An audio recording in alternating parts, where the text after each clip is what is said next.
अऊज़ुबिल्लाहि मिनश्शैतानिर्रजीम बिस्मिल्लाहिर्रहमानिर्रहीम। अस्सलामु अलैकुम वरहमतुल्लाहि वबरकातुहू। उम्मीद है कि आप सब खैरियत से होंगे। आज की वीडियो में हम वेब डेवलपमेंट की कोर्स स्टार्ट कर लेंगे।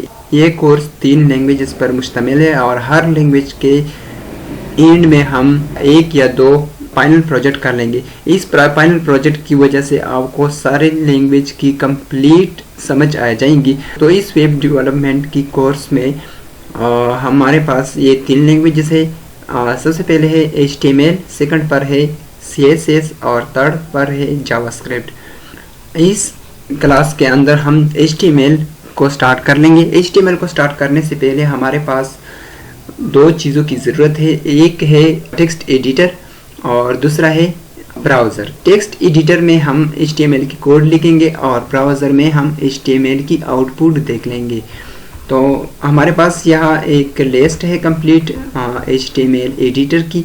आप देख सकते हैं visual studio, sublime, text, atom, brackets, notepad plus plus, notepad भी हम यूज़ कर सकते हैं, वेबस्टॉर्म और इस तरह से बहुत सारे हैं। लेकिन हम सिर्फ विजुअल स्टूडियो को इंस्टॉल कर लेंगे क्योंकि ये सबसे ज़्यादा मशहूर है और सबसे सिंपल है।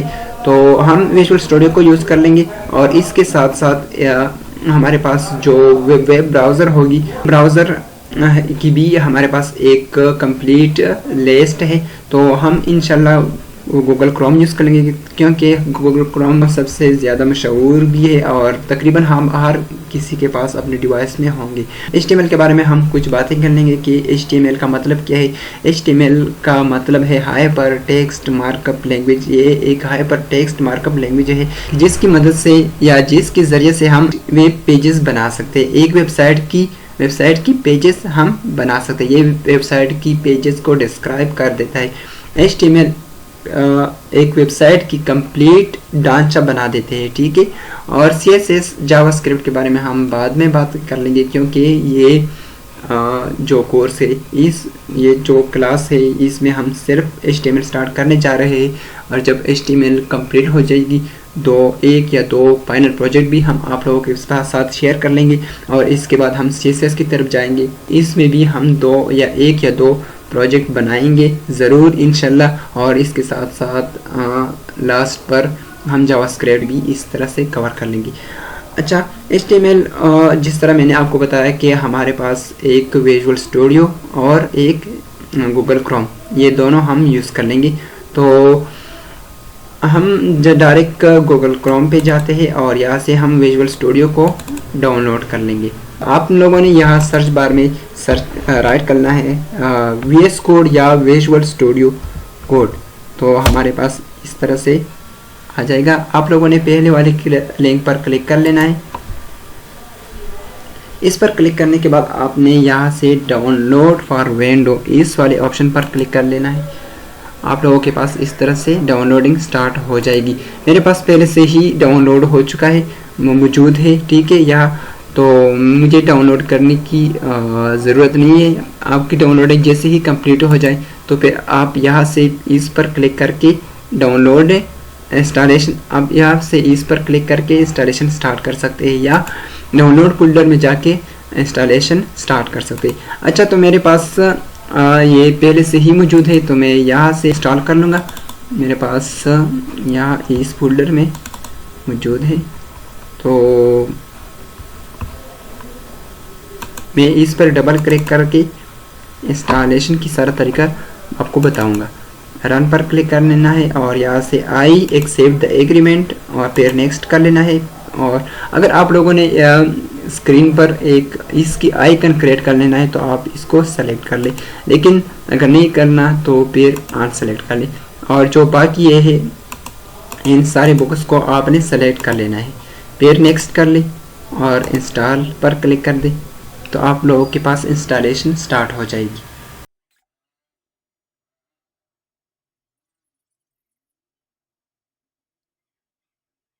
अच्छा, आप लोग देख सकते हैं कि हमारे पास इंस्टॉलेशन कंप्लीट हो चुकी है। इसके बाद आप लोगों ने फिनिश कर लेना है और फिनिश करने के बाद आप लोगों के पास डायरेक्ट विजुअल स्टूडियो ओपन हो जाएगी। इस तरह से हम डायरेक्ट इसको मिनिमाइज़ कर लेते हैं और यहाँ होम स्क्रीन पर एक फोल्डर क्रिएट कर लेंगे कि जिसके अंदर हम HTML वाला काम कर लेंगे, ठीक है। तो मैं इसको नेम देता हूँ HTML और फिर इसको इस पर राइट क्लिक कर दे और ओपन विथ कोड इस पर क्लिक कर दे, तो आप लोगों के पास इस तरह से HTML की जो फोल्डर हमने क्रिएट की है वो क्रिएट हो जाए, यहाँ ऐड हो जाएगी। या इसकी दूसरा तरीका ये है कि आप लोगों ने यहाँ फाइल पर क्लिक कर लेना है और यहाँ ओपन फोल्डर, और यहाँ से आपने जो फोल्डर क्रिएट की है उसको इस तरीके से सेलेक्ट कर लेना है और फिर सेलेक्ट फोल्डर पर क्लिक करके आप लोगों के पास इस तरह से ऐड हो जाएगी। और इसकी थर्ड तरीका ये है कि आप लोगों ने फोल्डर को इस तरह से पकड़ के यहाँ पे छोड़ देना है, तो आपकी फोल्डर यहाँ ऐड हो जाएगी। तो ये 3 तरीके हैं। इस तरीके जो तरीका आपको अच्छा लगे वो आप लोग यूज़ कर सकते हैं। इसके साथ साथ एक तरीका ये भी है कि इसको ओपन कर ले, यहाँ CMD लिख के एंटर कर लेना है और फिर यहाँ से कोड स्पेस डॉट फिर एंटर, तो आप लोगों के पास इस तरह से ऑटोमेटिकली विजुअल स्टूडियो ओपन हो जाएगी। ये देख सकते हैं आप कि हमारा फोल्डर ऐड हो चुका है। अच्छा, इसके अंदर आप हम अपना HTML की कोड कैसे लिख सकते हैं, तो आप लोगों ने यहाँ प्लस वाले ऑप्शन पर क्लिक कर लेना है और यहाँ से एक न्यू फाइल क्रिएट कर लेना है। फॉर एग्जांपल मैं इसको नाम दे देता हूँ फर्स्ट क्लास .html। ये आप लोगों ने ज़रूर दे देना है। अगर आप लोगों ने ये .html नहीं दी तो आपकी कोड रन नहीं हो जाएगी। फिर एंटर कर लेना है, तो आप यहाँ अपना कोड लिख सकते हैं। अच्छा, बॉयलर प्लेट के बारे में आपको बताऊंगा। ये एक इंटरव्यू क्वेश्चन भी है कि what is a boilerplate in HTML। अच्छा, तो ये जो ढांचा है doctype HTML head body HTML, तो ये इस कंप्लीट सिंपल डॉक्यूमेंट को हम बॉयलर प्लेट कहते हैं। ठीक है, फिर इसके बाद इसके अंदर हम बॉडी के अंदर हम काम करते हैं, अपना कोड लिखते हैं। ठीक है, तो इसको बॉयलर प्लेट कहते हैं। इसको लिखने के लिए हम यहाँ से 1 by 1 भी लिख सकते हैं, लेकिन इसके लिए एक शॉर्टकट है कि आपने शिफ्ट को प्रेस कर लेना है और 1 पर क्लिक कर दे, फिर यहाँ से आपने एंटर पर क्लिक कर देना है, तो आप लोगों के पास ये सारा बॉयलर प्लेट आ जाएगा। अच्छा, तो इसके अंदर अब हम अपना कोड लिख सकते हैं। फॉर एग्जाम्पल मैं इसमें ये हेडिंग 1 क्रिएट कर लेता हूँ और इसमें लिखता हूँ ALLH और अच्छा, अब हमारे पास ये आउटपुट में शो होगा, ये रन होगा। अच्छा, रन करने से पहले आपने फाइल को सेव कर लेना है। सेव करने के तरीके 2 है, एक ये कि फाइल पर क्लिक कर दे और यहाँ से सेव पर क्लिक कर दे, एक ये तरीका हो गया। और दूसरा तरीका ये है कि Ctrl+S से भी आप सेव कर सकते हैं। जब तक आप लोगों के पास ये वाला डॉट शो हो तो आप समझे कि हमारा वाला जो फाइल है ना वो हमारे पास सेव नहीं है। तो मैं Ctrl+S से डायरेक्ट सेव कर लेता हूँ, सेव हो गई है। अब हमारा जो फाइल है वो सेव हो गई। अच्छा, मैं डायरेक्ट मिनिमाइज़ कर लेता हूँ यहाँ से, और जो हमारे पास ये फोल्डर है इसको ओपन कर लेता हूँ। आप देख सकते हैं कि हमारे पास फर्स्ट क्लास वाला जो फाइल है वो ऐड हो चुका है। तो मैं इस पर डबल क्लिक करके हमारे पास इस तरह से क्रोम में ओपन हो जाएगी। बाज़ लोगों की कंसेप्ट में ये बात आती है कि अगर हमारे पास इंटरनेट नहीं है तो हम इसको रन नहीं कर सकते। नहीं, ऐसा कोई बात नहीं है।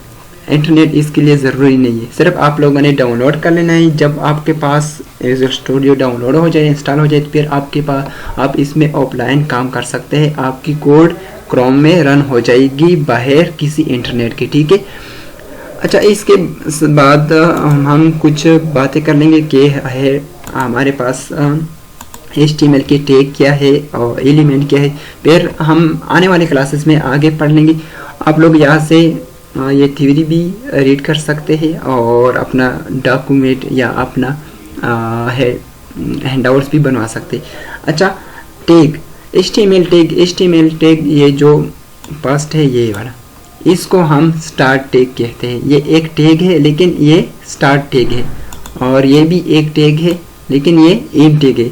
इन टैग और स्टार टैग में फ़र्क ये है कि इन टैग में हमारे पास स्लैश होगी और स्टार्ट टैग में हमारे पास स्लैश नहीं होता। और ये इस कंप्लीट को यहाँ स्टार्ट टैग से लेके इन टैग तक और इसके अंदर जो कुछ हमने लिखा है इस कंप्लीट को हम एलिमेंट कहते हैं। अच्छा, ये एक हेडिंग टैग है ना, ठीक है, ये एक हेडिंग टैग है और इस कंप्लीट को हम हेडिंग एलिमेंट कहेंगे।